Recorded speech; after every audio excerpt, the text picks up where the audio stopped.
16 महाजनपद में पांचाल की राजधानी क्या थी?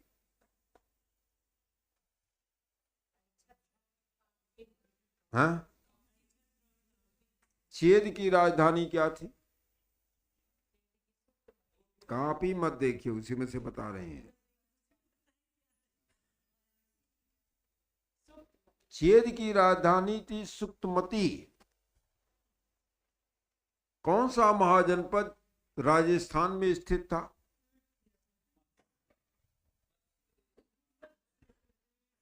मत्स्य प्रदेश। क्या राजधानी थी मत्स्य प्रदेश की? विराटनगर। हाँ, कुमार साहब आपसे प्रश्न कर रहे हैं, कौन सा महाजनपद मध्य प्रदेश में था?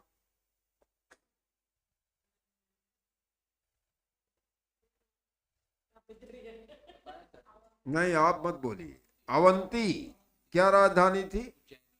माहिष्मती और उज्जैनी दो राजधानियां थी, माहिष्मती और उज्जैनी। कौन सा महाजनपद महाराष्ट्र में था जो गोदावरी नदी के तट पर था? अस्मक। जिसकी राजधानी थी पोतन या पोतना। हाँ। कौन कौन महाजनपद उत्तर प्रदेश में थे? कौन कौन?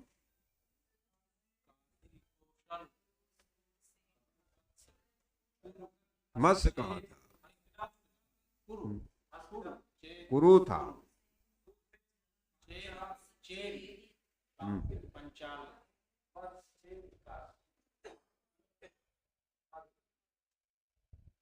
हाँ, 8 महाजनपद थे। आप उधर से ऊपर जाइएगा तो कुरु पहले है। कुरु की राजधानी हस्तिनापुर। फिर आते हैं सूरसेन, जिसकी राजधानी थी मथुरा। फिर आते हैं पांचाल, जिसकी 2 राजधानियां ऐच्छत्र और काम्पिल्य। फिर आते हैं वत्स, जिसकी राजधानी थी कौशाम्बी, याद रखिएगा। चेदी, जिसकी राजधानी सुक्तमती या सोथवती, 2 शब्द लिखा रहेगा, कभी सोथवती लिखा रहे या सुक्तमती लिखा रहे, ध्यान रखिएगा। फिर आते हैं काशी, राजधानी वाराणसी। फिर आते हैं कौशल, जिसकी 2 राजधानियां थी श्रावस्ती और अयोध्या, याद रखिएगा, अयोध्या। फिर आते हैं मल्ल, जिसकी राजधानी थी कुशीनगर। ये 8 महाजनपद उत्तर प्रदेश में थे। 3 महाजनपद बिहार में थे, अंग, मगध और वज्जी। और एक बात और ध्यान रखिएगा, कभी पूछ दे, इन 16 महाजनपदों में 14 महाजनपद में राजतंत्र था। राजतंत्र का मतलब राजा होते थे, जहां पर वंशांगत शासन था, ध्यान रखिएगा। 2 महाजनपद ऐसे थे जहां पर गणतंत्र था। महाजनपद गणतंत्र था यहां पर। ये महाजनपद थे, ध्यान रखिएगा, वज्जी और मल्ल।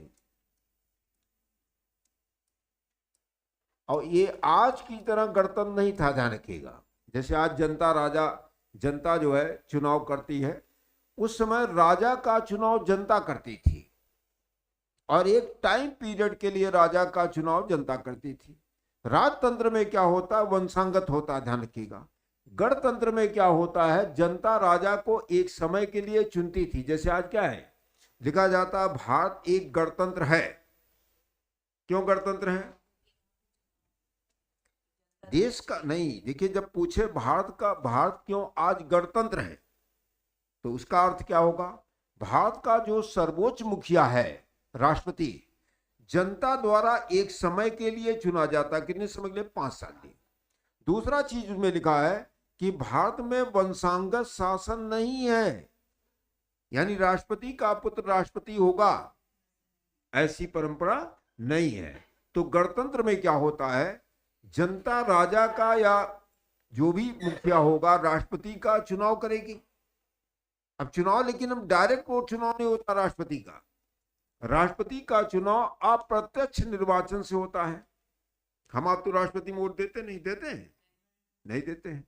तो जिसमें देखिए, ध्यान रखिएगा, जिसमें हम डायरेक्ट वोट देकर चुन रहे हैं तो प्रत्यक्ष होगा, जिसमें हम डायरेक्ट नहीं चुन रहे हैं अप्रत्यक्ष होगा। जैसे मान ले पूछ दे आपसे कि प्रधानमंत्री का चुनाव प्रत्यक्ष होता अप्रत्यक्ष? आप प्रधानमंत्री के लिए वोट दिए थे? हैं?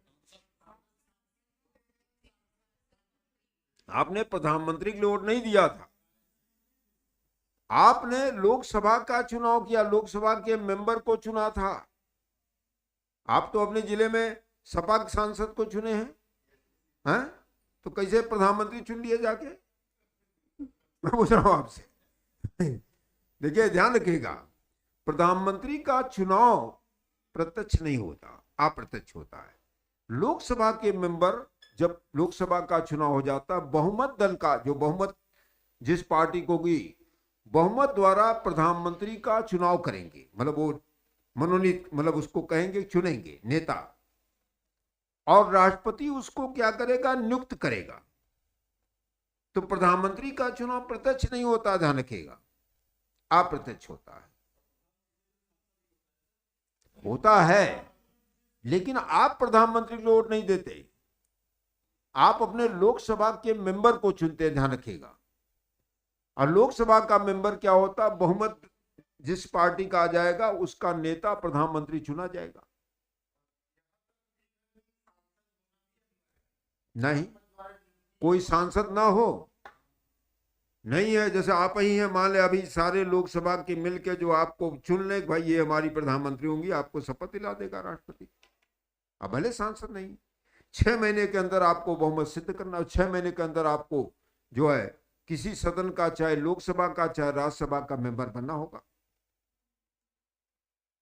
तो प्रधानमंत्री कोई जरूरी नहीं लोकसभा राज्यसभा का मेंबर हो। 6 महीने तक ये वैकल्पिक व्यवस्था हमारे संविधान में कि कोई भी प्रधानमंत्री बिना संसद का सदस्य रहे बन सकता है। तो प्रधानमंत्री, ध्यान रखिएगा, प्रत्यक्ष नहीं चुना जाता, अप्रत्यक्ष। प्रधानमंत्री की नियुक्त करता राष्ट्रपति, बहुमत दल के नेता को प्रधानमंत्री नियुक्त करता। यहां भी था, यहां जनता जो है, 2 महाजनपदों में जनता राजा को चुनती थी एक समय के लिए, चाहे तो हटा भी सकती थी। यहां क्या था, राजा जो हो गया वो हो गया, अब वो क्या होगा? उसी का पुत्र राजा होगा। इसको कहेंगे वंशांगत शासन, ध्यान रखिएगा, समझिए पूरी कहानी अब समझ होंगे। वंशांगत शासन था। यहां क्या था, जनता राजा का चुनाव करती थी। पूछ देता है भारत में 16 महाजनपदों में कहां पर गणतांत्रिक व्यवस्था थी? बज्जी और मल्ल। बज्जी की राजधानी क्या थी? वैशाली। मल्ल की राजधानी क्या थी? कुशीनगर। चलिए अब अगले टॉपिक पे आते हैं, जैसे मगध का उत्कर्ष। मगध का उत्कर्ष, देखिए मगध में वंश आते हैं, ध्यान रखिएगा। इसमें सबसे पहला वंश आएगा हर्यक वंश, इसमें आएगा हर्यक वंश, सबसे पहला वंश ये आता है। दूसरा वंश आएगा शिशुनाग वंश,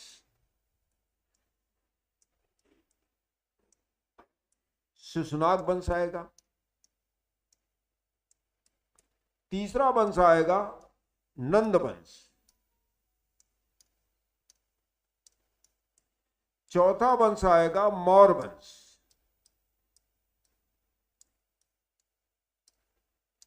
और पांचवा आएगा शुंग वंश।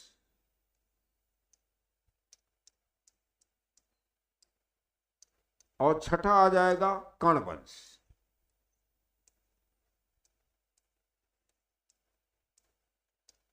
अब जैसे पूछ देता हर्यक वंश के बाद कौन सा वंश जो है मगध में सत्ता में आता है? शिशुनाग आएगा। शिशुनाग के बाद कौन सा वंश आता है? नंद वंश। नंद वंश के बाद कौन वंश आएगा? मौर्य वंश। मौर्य वंश के बाद शुंग वंश आएगा। शुंग वंश के बाद कर्ण वंश आएगा। ये क्रम है, याद रखिएगा। कभी मान ले पूछ दे कि आपको मगध का जब विकास हुआ तो सबसे पहले कौन वंश आता है, अब देखिए, इस वंश के संस्थापक हैं, किसने शुरू किया, और इसका राजा अंतिम कौन है। इसका पहला संस्थापक माना था बिंबिसार को, बिंबिसार। इसका अंतिम राजा होता है नागदशक, नागदशक का नाम आएगा।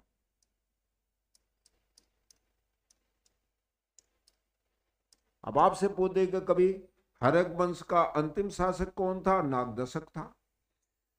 शिशुनाग वंश का संस्थापक है शिशुनाग।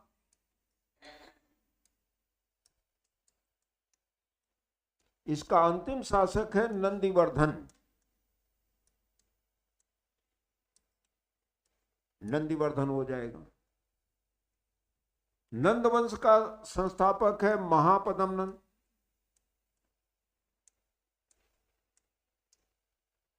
इसका अंतिम शासक है घनानंद।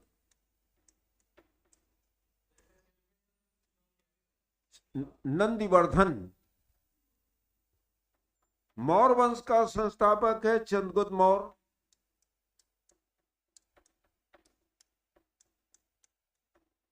इसका अंतिम शासक है बृहद्रथ। पूछे कभी मौर्य वंश का अंतिम शासक कौन था, बृहद्रथ। शुंग वंश का पहला शासक है पुष्यमित्र शुंग, पुष्यमित्र शुंग।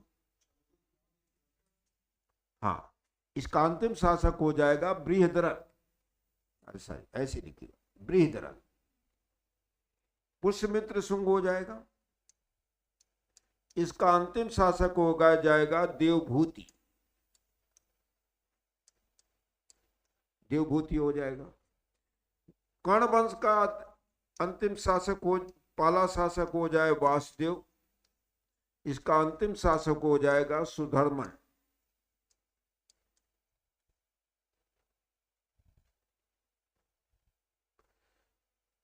सुधर्मन। यहां देखिए हो गया। हर्यक वंश की स्थापना किया बिंबिसार ने। अंतिम शासक किसके हो गए, नागदशक। घनानंद, अरे कवि अलग थे, ये राजा है घनानंद। हाँ। शिशुनाग, शिशुनाग वंश का संस्थापक है। इसका अंतिम शासक हो जाएगा नंदिवर्धन। महापद्मनंद नंद वंश का संस्थापक है। इसका अंतिम शासक हो जाएगा घनानंद। मौर्य वंश का संस्थापक है चंद्रगुप्त मौर्य और इसका अंतिम शासक हो जाएगा बृहद्रथ। शुंग वंश का शासक है पुष्यमित्र शुंग और इसका अंतिम शासक हो जाएगा देवभूति। ये कभी कभी ऐसे दे देगा कि मौर्य वंश की स्थापना किसने किया था, नंद वंश की स्थापना किसने किया था, या आपसे दे दिया कि शुंग वंश की स्थापना किसने किया था। हा? नहीं, इसमें टाइम पीरियड आपसे नहीं पूछेगा, आपसे इनके कार्यों के बारे में पूछेगा। कार्यों के बारे में, जैसे हर्यक वंश की स्थापना बिंबिसार ने किया था, ये इसीलिए किया। इसके बारे में कहा जाता बिंबिसार ने, क्योंकि हर्यक वंश की पहली राजधानी क्या होती, गिरिब्रज थी। गिरिब्रज से राजगिरी ले जाने वाला राजधानी यही है। अभी लिखवा देते, पहले समझ लिए। राजगिरी ले गया, राजगिरी को ही इस समय राजगीर कहा जाता है, याद रखिएगा, उसी को राजगिरी कहा जाता है। और राजगिरी में ही एक गुफा थी, सप्तपड़ी गुफा। उसी गुफा में इसके पुत्र अजातशत्रु के समय पहली बौद्ध संगीत हुई थी। आपने पढ़ा है कि राजगृह में ही पहली बौद्ध संगीत हुई थी। उस समय मगध का राजा कौन था, अजातशत्रु था। आप नाम सुना होगा। अजातशत्रु के समय उसकी अध्यक्षता किया था महाकश्यप ने, यही नहीं पढ़ा है। अब इसमें कौन होते हैं, बिंबिसार, अजातशत्रु, नागदशक, तीन राजा होते हैं। इस वंश को पितृहंता वंश कहा जाता है, क्योंकि बिंबिसार अपने पिता को मारकर ही गद्दी बैठा था और अजातशत्रु ने इनकी हत्या किया। इनकी हत्या जो किया, नागदशक ने अजातशत्रु की हत्या कर दिया। इसलिए पूछ देता है कभी कभी, किस वंश को पितृहंता वंश कहा गया, यानी अपने पिता को मार के गद्दी बैठते हैं। हाँ, मार के गद्दी बैठते हैं, इसीलिए इसको पितृहंता वंश कहा जाता है। शिशुनाथ जो है ये काशी का रहने वाला था, जो काशी आपका है वाराणसी। इसने क्या किया, इनकी हत्या कर दिया, नागदशक की। ये गद्दी बैठता है। शिशुनाथ का ही पुत्र था कालाशोक। इसका नाम आप लोगों ने सुना है, क्या सुना है बताइए। दूसरी बौद्ध संगीत इसी के समय हुई थी, ध्यान रखिएगा। कहां हुई थी दूसरी बौद्ध संगीत? वैशाली में, जिसका अध्यक्ष साबक मीर या सर्वकामी को बनाया गया था। रुक जाइए मार, तो अभी सब लिखवा देते पहले। हाँ, तो पहले समझ लीजिए, कुछ खास खास चीज जानिए, क्योंकि सारे इतिहास को आप रट नहीं पाएंगे, याद रखिए। तो हमको नहीं जरूरत है उतने ज्ञान की, हमको जरूरत है अपनी परीक्षा को पास करना, ध्यान रखिएगा। हमें विद्वान नहीं बनना है, पहला चीज दिमाग से हटा दिए। हमें विद्वान नहीं बनना है, हमको ये चीज करना कि हम अपनी परीक्षा को बढ़िया से कर लें, पास कर जाए। तो क्योंकि दे देता है ऐसे, हर एक वंश के बाद सप्तम कौन आया, या शिशुनाग वंश के बाद कौन आया, मौर्य वंश के बाद कौन आया, दे देता है। तो एक एक लाइन जो ये तीन ठू हैं, इनके बारे में ज्यादा हमको नहीं जानना है। एक एक लाइन, दो लाइन में लिख लीजिए, काम हो जाएगा। लिखिए बिंबसार, हाँ हर एक वंश लिखना। बिंबसार ने अपनी राजधानी गिरिब्रज की जगह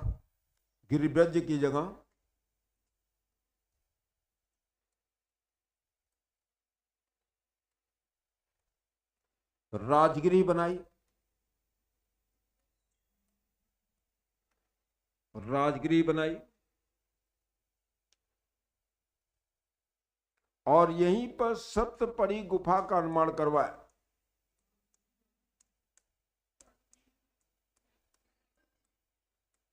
यहीं पर सप्तपदी गुफा का निर्माण करवाया। सप्तपदी गुफा,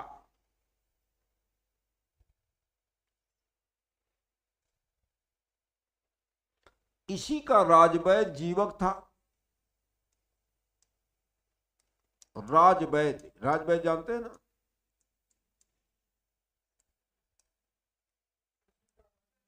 जीवक था, निर्माण कराया, इसी का राजवैद्य जीवक था।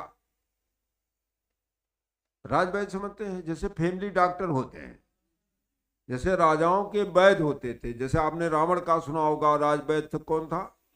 हुसैन वैद्य नाम सुना होगा, हुसैन का नाम सुना होगा। ऐसे बिंबिसार का राजवैद्य जीवक था। लेकिन महात्मा बुद्ध का भी यही राजवैद्य था। जो बुद्ध थे, महात्मा बुद्ध का राजवैद्य जीवक था।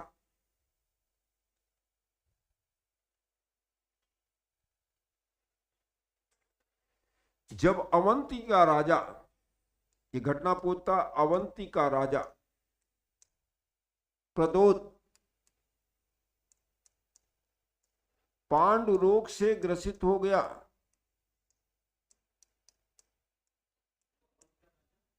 प्रदोत जब पांडु रोग से ग्रसित हो गया, पांडु रोग जानते ना, पीलिया, तो इसने अपने राजवैद्य जीवक को भेजा था।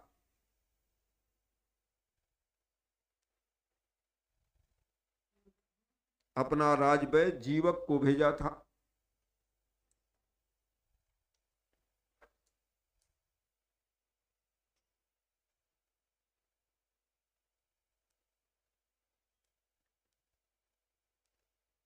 जैसे उस समय भी राजाओं में एक सद्व्यवहार होता था। इसने सुना कि ये पीलिया से ग्रसित हो गया है, तो अपना राजवैद्य को भेज दिया कि जाइए आप उनका इलाज करके आइए।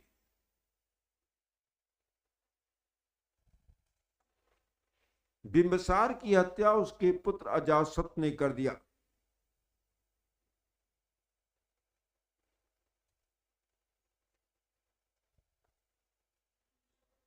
हत्या उसके पुत्र अजातशत्रु ने कर दिया।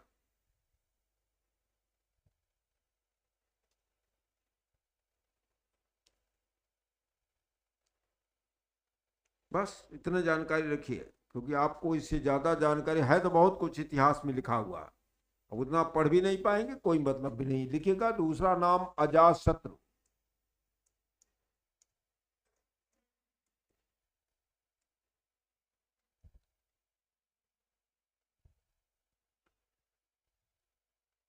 लिखिए अजातशत्रु को पुराणों में कुणिक कहा गया है।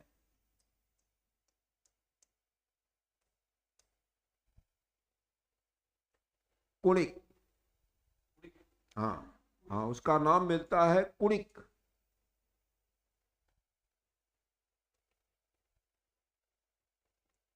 देखिए इसी के समय महात्मा बुद्ध की मृत्यु कुशीनगर में हुई थी।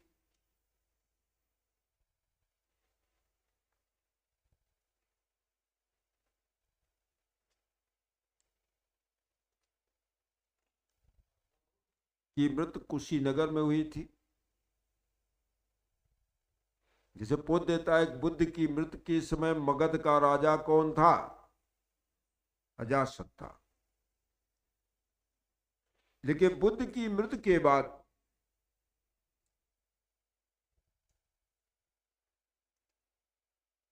पहली बौद्ध संगीत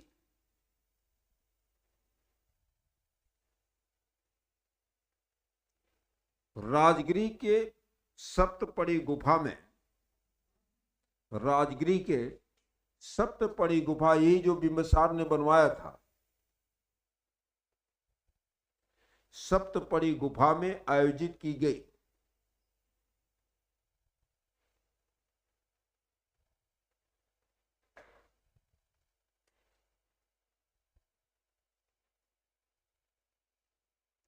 जिसके अध्यक्ष महाकश्यप थे, जिसके अध्यक्ष महाकश्यप थे।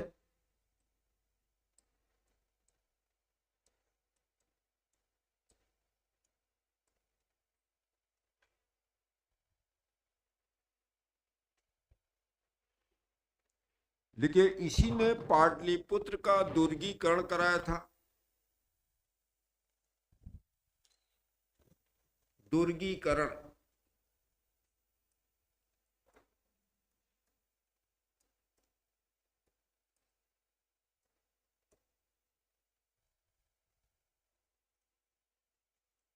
दुर्गीकरण जानते हैं? मतलब इसको किले से घेर दिया।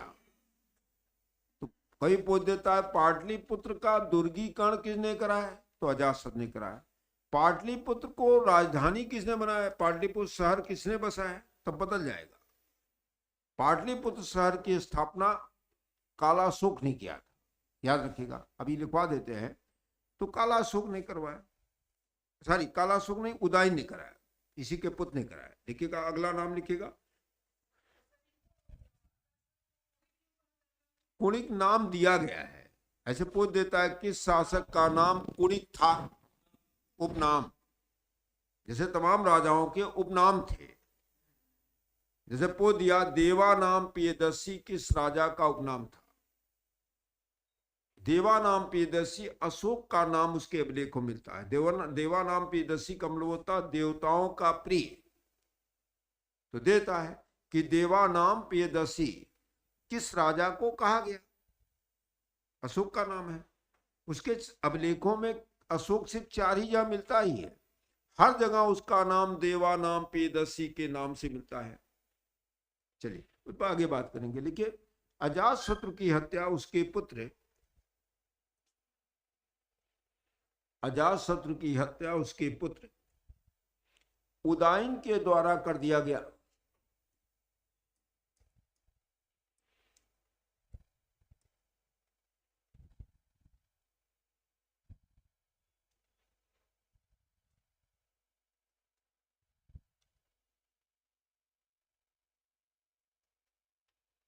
उदयन ने ही पाटलिपुत्र नगर को बसाया।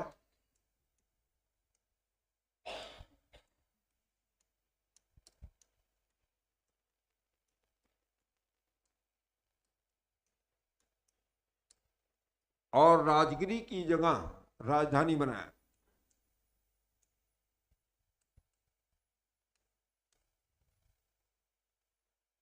राजगिरी की जगह राजधानी बनाया।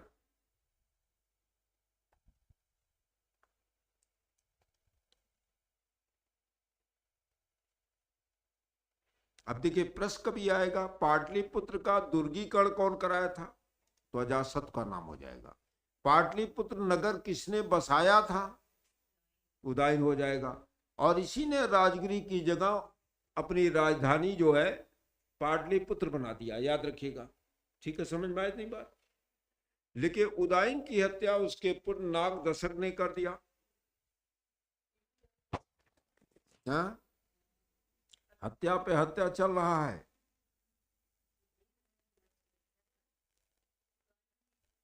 उसके पुत्र नाग दशरथ ने कर दिया। एक बार इसे टेट में पूछा था कि हर्यक वंश का अंतिम राजा कौन था, टेट में पूछा था, आपके सी टेट में नहीं पूछा था, ध्यान रखिएगा। ठीक है, या सी टेट में पूछेगा कि कौन सा वंश था जो हत्या से सत्ता में आया और हत्या से ही समाप्त हुआ, बताएगा हर्यक वंश। ठीक है।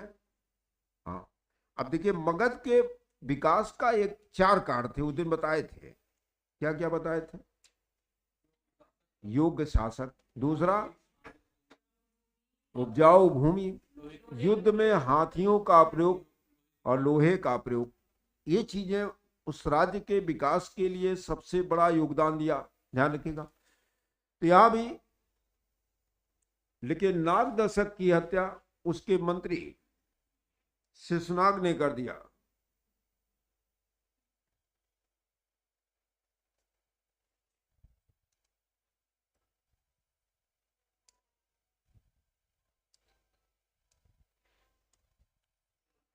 शिशुनाग ने कर दिया, उसका मंत्री था। अगला नाम लिखिएगा शिशुनाग वंश।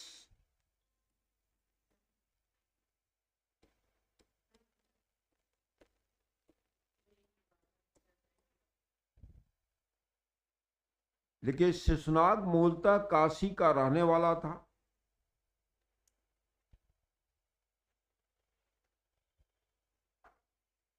काशी का रहने वाला था।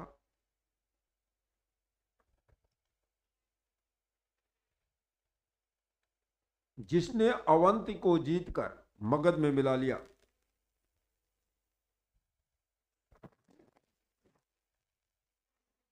अवंती, जो अवंती महाजनपद था, अगर पूछा जाएगा किसने जीतकर काशी मिला, मतलब मगध में मिलाया था,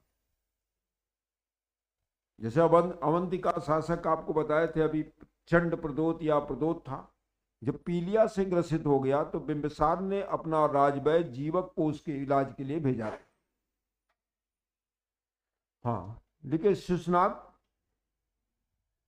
ने वैशाली शहर बसाया।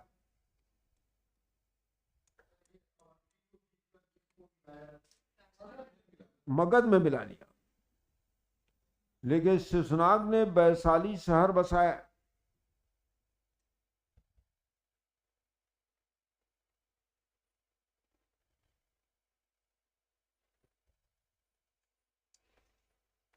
फिर के शिशुनाग के बाद कालाशोक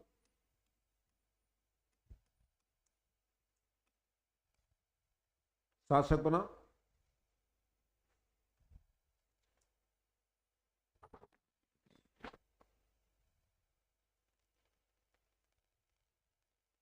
इसने पाटलिपुत्र के साथ साथ वैशाली को दूसरी राजधानी बनाया।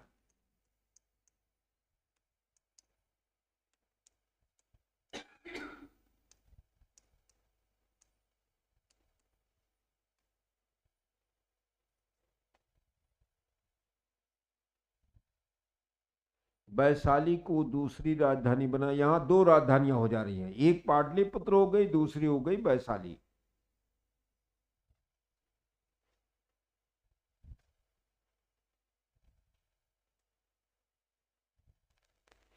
लेकिन इसी के समय दूसरी बौद्ध संगीत,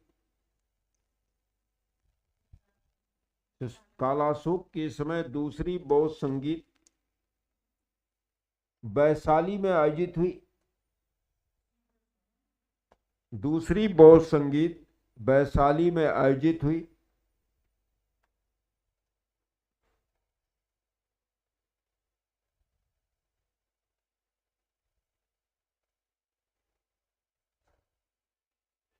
जिसकी अध्यक्षता साबक मीर या सर्वकामी ने किया। जिसकी अध्यक्षता साबक मीर, या लिखा रहेगा कभी कभी सर्वकामी ने किया।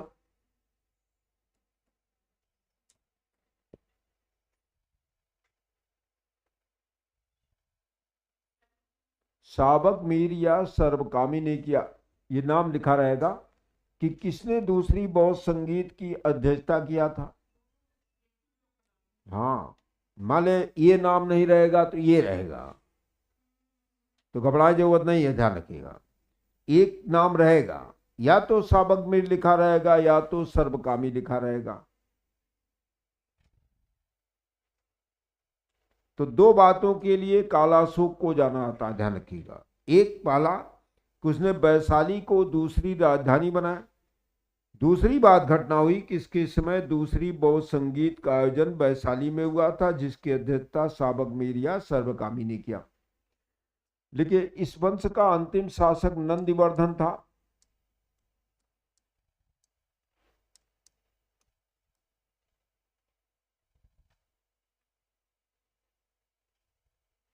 जिसके मंत्री महापद्मनंद ने उसकी हत्या कर दी। नंदिवर्धन था जिसकी हत्या उसके मंत्री महापद्मनंद ने कर दिया।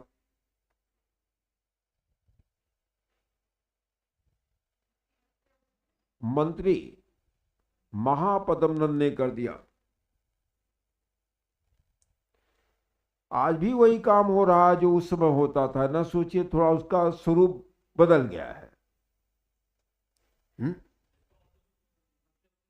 मंत्री महापद्मनंद ने कर दिया। आज भी राजनीति में हो रहा है। ना सोचिए कि नहीं उस समय होता था, आज नहीं हो रहा है। उदाहरण दें भाई, यही था मोदी जी, आडवाणी जी को सुपरसीड करके ही प्रधानमंत्री बने। भाई आडवाणी जी 2014 के पहले प्रधानमंत्री पद के भाजपा में दावेदार थे। उनको हासिल न किया होता तो क्या मोदी प्रधानमंत्री बन पाते हैं? बोलिए। सत्ता में वही ऊंचाई पर पहुंचेगा जो दूसरे को सुपरसीड करे। यही अखिलेश यादव अपने पिता मुलायम सिंह को अध्यक्ष पद से हटा दिए, उदाहरण है। यही चंद्रबाबू नायडू अपने ससुर एनटी रामाराव को जो है हटा के मुख्यमंत्री हो गए आंध्र प्रदेश के। अपने ससुर की बात कर रहे हैं, छोड़ दीजिए आप। तो क्या उस समय होता था, आज नहीं हो रहा है क्या? आज भी वही हो रहा है, बस थोड़ा सा रूप बदल गया। आज क्या है बताया जाता नहीं भाई, आप इनको मौका दीजिए। राजनीति इसीलिए लिखा है मैकियावेली ने कि राजनीति में साम दाम दंड भेद चारों का प्रयोग होता है। कौटिल्य ने अपने अर्थशास्त्र में भी लिखा है साम दाम दंड भेद। मैकियावेली ने उसे आधुनिक रूप प्रदान किया। मैकियावेली लिखता है, जो वहां का इटली का था, द प्रिंस लिखा है, एक राजा में शेर जैसी ताकत होनी चाहिए और दिमाग लोमड़ी जैसा होना है, चालाक लोमड़ी की तरह होना चाहिए। जो आप देखते हैं बड़े आदर्श की बात, राजनीति में आदर्श कुछ नहीं होता। उद्देश्य क्या है? सत्ता को प्राप्त करना। अब यहां थोड़ा तो स्वरूप था कि दूसरे मार पीट के खत्म करके बैठ जाते थे। अब आज दूसरा रूप है, उनको कैसे हाशिए डालना है। फर्क दोनों में यही है, तरीका वही है। तब भी राज्य में राजनीति होती थी। वही पुत्र में चार मान ले पुत्र है तो एक को गद्दी बैठना था, एक बैठता, चारों बैठ नहीं जाते। एक दूसरे को सुपरसीड करता था, हटाता था, तभी गद्दी बैठता था। इसलिए इसको कहते हैं राजनीति। समझ गए? तब भी होता था, आज भी हो रहा। फर्क यह है आज थोड़ा स्वरूप बदल गया बस। हाँ, अब वो दिन भर वही कर रहे हैं जो आप लोग हम लोग सोचते हैं कि अरे ऐसा कर रहे हैं, गलत कर रहे हैं। नहीं, वो दिन भर उसी की रोटी खा रहे हैं, आप बैठ के उनके बारे में सोच रहे हैं। फर्क दोनों में यही है भाई, वो दिन भर यही तो काम कर रहे हैं, कैसे हमें सत्ता में आना है, कैसे हटा के इनको आगे बढ़ना है। अभी मोदी जी कह दिया जाए प्रधानमंत्री पद से, उतरेंगे? नहीं उतरेंगे। अब इनको भी कोई न कोई सुपरसीड करेगा, चाहे भाजपा का आदमी करेगा, कभी देखिएगा। जो पैर बैठ जाता उतरना कतई नहीं चाहता। किसी की बात कर रहे हैं? अब योगी जी मुख्यमंत्री क्या उतरना चाहेंगे क्या इस पद से? हैं? नहीं, आगे जाएंगे पीछे तो भविष्य बताएगा हमारे साहब। लेकिन मेरे कहने का मतलब है, जब आदमी सत्ता में आता है तो इस चीज को हमेशा वर्चस्व बनाए रखता है कि मैं शासन में रहूं। इसी को कहते हैं राजनीति। समझे? कोई भी हो। चलिए अगला बात करते हैं। लिखिए नाम नंद वंश।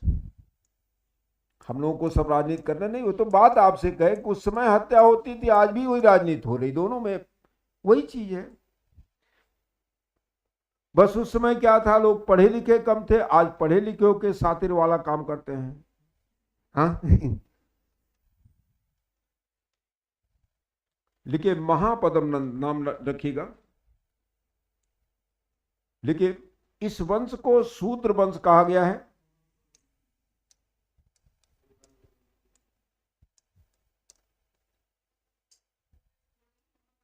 हाँ, लिखिए इस वंश को शूद्र वंश कहा गया है। इतिहास में शूद्र वंश इसको नाम दिया गया है।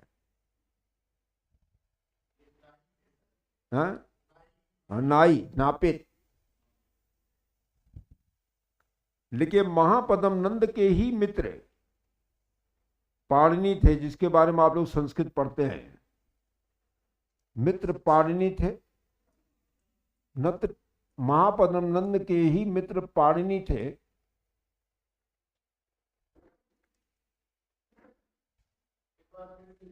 महापदम नंद के ही मित्र पाणिनि थे।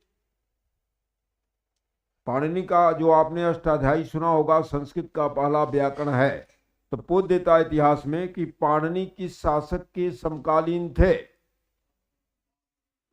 याद रखिएगा, उनके मित्र और मार्गदर्शक थे, ध्यान रखिएगा। लिखिए पाणिनि का जन्म सियालकोट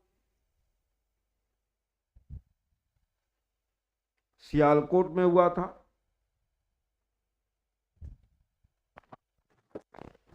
सियालकोट जानते हैं कहाँ है? इसमें पाकिस्तान में है। पाणिनि वहीं जन्म लिए थे। और जो आपके पातंजलि हैं, वो आपके उत्तर प्रदेश में पैदा हुए थे। जानते कहाँ?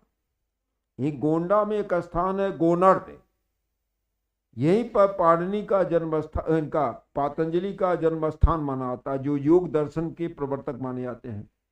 चलिए देखिए महापदम नंद के समय कलिंग पर उसने आक्रमण किया। ने कलिंग पर आक्रमण किया। कलिंग पर उसने आक्रमण किया।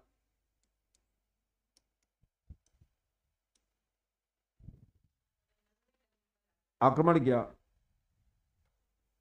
और कलिंग को जीत लिया।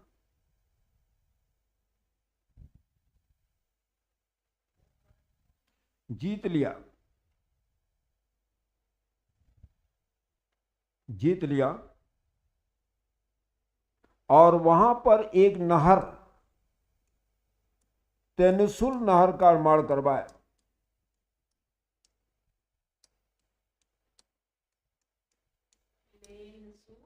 तेनसुल।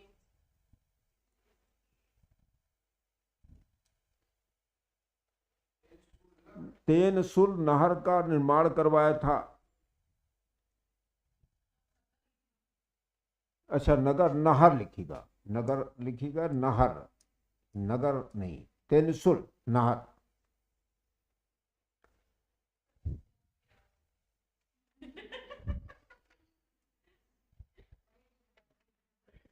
देखिए महापदम नंद के बारे में खारबेल के हाथी गुफा अभिलेख में महापद्म नंद के बारे में खारबेल के हाथी गुफा अभिलेख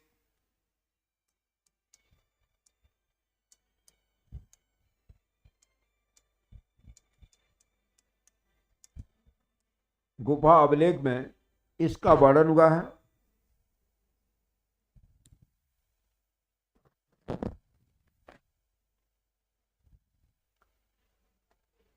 जो कलिंग में चेदी वंश का शासक बना, अभिलेख में वर्णन हुआ है। यही वर्णन हुआ कुछ ने नहर का मार करवाया था। जो कलिंग में चेदी वंश का शासक था,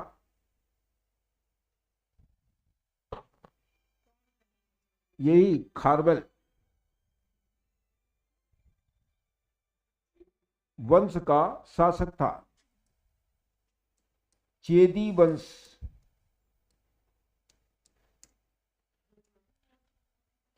कलिंग में चेदी वंश का शासक था ये खारबेल। लेकिन इसी अभिलेख में पहली बार भारतवर्ष शब्द आया है। जो आपके यहां देश का नाम है भारतवर्ष शब्द आया है। पहली बार भारत का नाम भारतवर्ष नाम आया है।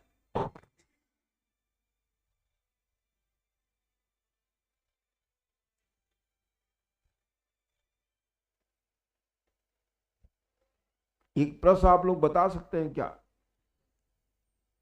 लिख लिए तब पूछें। भारत का सबसे प्राचीनतम नाम क्या है? जम्बूद्वीप। कभी कथा सुनी है नहीं? विष्णु पुराण लिखा है जम्बूद्वीपे उत्तरखंडे, यही शुरू करते हैं कथा। हाँ, कभी सुना होगा। जैसे कथा कभी सुने होंगे सत्यनारायण भगवान वाली, अगर पंडित जी आते तो ये शुरू करते हैं जम्बूद्वीपे उत्तरखंडे भारत आर्यावर्ते भारतवर्षे, ऐसे बोलते हैं। क्योंकि बैठे कथा बड़े ध्यान सुनिएगा। तो सबसे पहला भारत का प्राचीनतम नाम पड़ता है जम्बूद्वीप, ध्यान रखिएगा। भारतवर्ष शब्द का पहली बार उल्लेख अगर पूछे कभी खारबेल के हाथी गुफा अभिलेख में हुआ है, याद रखिएगा। समझ के बाद ये सब पहली बार यही आया है। कोई एग्जाम जाम बड़े पूछ देता है भारतवर्ष का उल्लेख पहली बार भारत का उल्लेख कहाँ हुआ है, तो खारबेल के हाथी गुफा अभिलेख में हुआ है। हाँ, मुनेश्वर पास है। अगला चीज लिखिएगा। इस वंश का अंतिम शासक घनानंद था। इस वंश का अंतिम शासक घनानंद था। इसमें 14 शासक हुए, लेकिन ज्यादा पूछेगा तो ये बारे में पूछता है। घनानंद था जिसको यूनानी ग्रंथों में अग्रमीज कहा गया है। ग्रंथों में अग्रमीज कहा गया है। अग्रमीज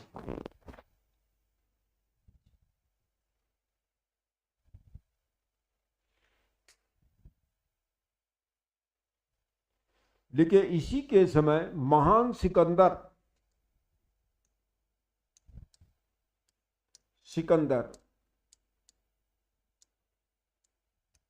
का भारत पर आक्रमण हुआ था।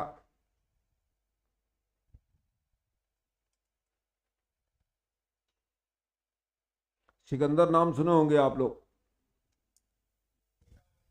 हाँ, जैसे प्रश्न आएगा कभी कि जब सिकंदर ने भारत पर आक्रमण किया तो उस समय मगध में कौन शासक था? घनानंद का नाम आता है, ध्यान रखिएगा। क्योंकि नहीं हुआ, क्या घटना था कि जब सिकंदर भारत के पश्चिमी भारत में आक्रमण किया तो पहला राजा था आम्भी। आम्भी उससे मिल गया, समझौता कर लिया, और आम्भी ने ही पोरस के बारे में सारी सूचना दे दिया, उसकी सेना के बारे में, उसके बारे में। क्योंकि आम्भी पोरस से जो है शत्रुता रखता था। इसीलिए एक युद्ध होता है झेलम या बितस्ता का युद्ध, जिसमें सिकंदर ने पोरस को युद्ध में हरा दिया। जब सिकंदर ने पोरस को युद्ध में हरा दिया, झेलम या बितस्ता का युद्ध 326-25 ईसा पूर्व में होता है। तो पोरस को पकड़कर सिकंदर के सामने लाया जाता है, बात खिलाया जाता है। सिकंदर उससे पोरस से पूछता है कि तुम्हारे साथ कैसा व्यवहार किया जाए। तो पोरस सिकंदर से कहता है कि एक राजा जैसे दूसरे राजा के साथ व्यवहार करता वैसा ही मेरे साथ व्यवहार किया जाए। सिकंदर चूंकि भाई बहुत बड़ा शासक था, उसने सोचा क्या करेंगे इसके राज पे कब्जा करके, उसको रिहा कर दिया और अपना मित्र बना दिया।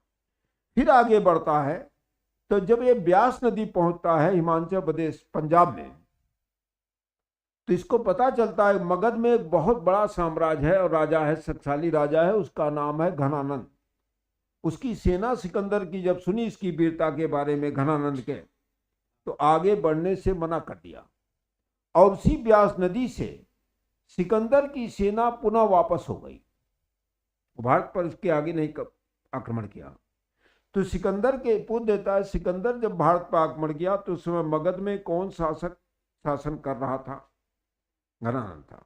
ठीक है, समझ के बात, पूरी कहानी लिखाने की जरूरत नहीं ना। चलिए एक चीज लिखिएगा, देखिए एक बार तक्षशिला का, हाँ इसे लिखिएगा, एक बार तक्षशिला का ब्राह्मण चाणक्य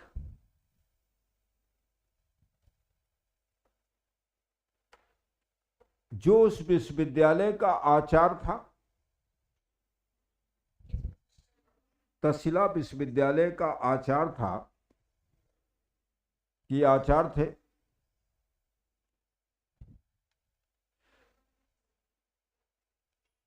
क्या लिखी हैं बोलिए तो वही बोले। तक्षशिला के ब्राह्मण और तक्षशिला विश्वविद्यालय के आचार्य घनानंद के दरबार में पाटलिपुत्र आए।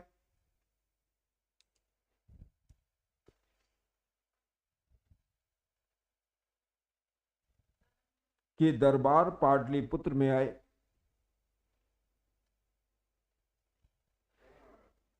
चाणक्य आए, लेकिन चाणक्य की कुरूपता का घनानंद ने, कुरूपता, चाणक्य बहुत सुंदर नहीं थे, कुरूप थे। घनानंद ने भरी सभा में मजाक उड़ाया। कुरूपता का घनानंद ने भरी सभा में मजाक उड़ाया।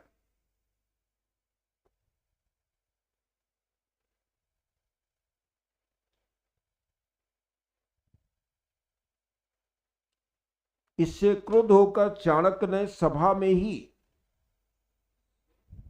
क्रुद्ध होकर चाणक्य ने सभा में ही शपथ लिया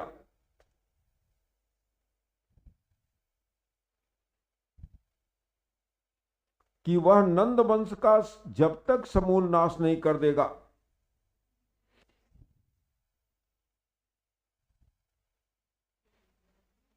नंद वंश का जब तक समूल नाश नहीं कर दूंगा,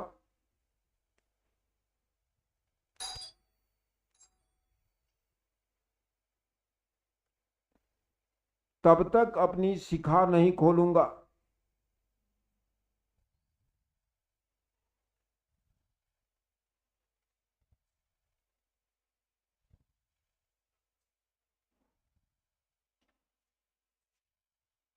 शिखा बांधूंगा नहीं, खोलूंगा नहीं, शिखा बांधूंगा नहीं। उसने चंद्रगुप्त मौर्य नामक व्यक्ति की सहायता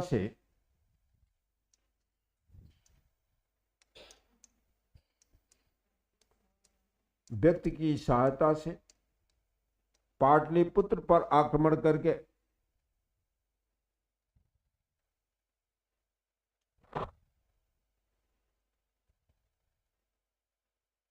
घनानंद को युद्ध में हराकर मार दिया। सहायता करके, चंद्रगुप्त मौर्य की सहायता से पाटलिपुत्र पर आक्रमण करके घनानंद की को हराकर हत्या कर दिया। और नंद वंश समाप्त हो।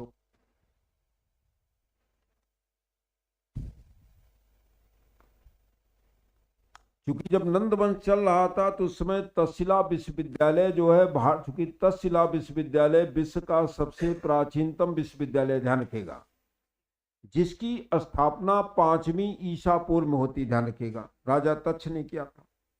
और यहां पर जो चाणक्य थे, पाणिनि थे, सब यहीं पर शिक्षा ग्रहण किए। जो पाणिनि का नाम आपने सुना अभी, पाणिनि भी तक्षशिला विश्वविद्यालय में ही पढ़े थे, पातंजलि भी तक्षशिला विश्वविद्यालय में पढ़े थे सब। उस समय विश्व का सबसे प्राचीनतम विश्वविद्यालय तक्षशिला, ध्यान रखेगा। लेकिन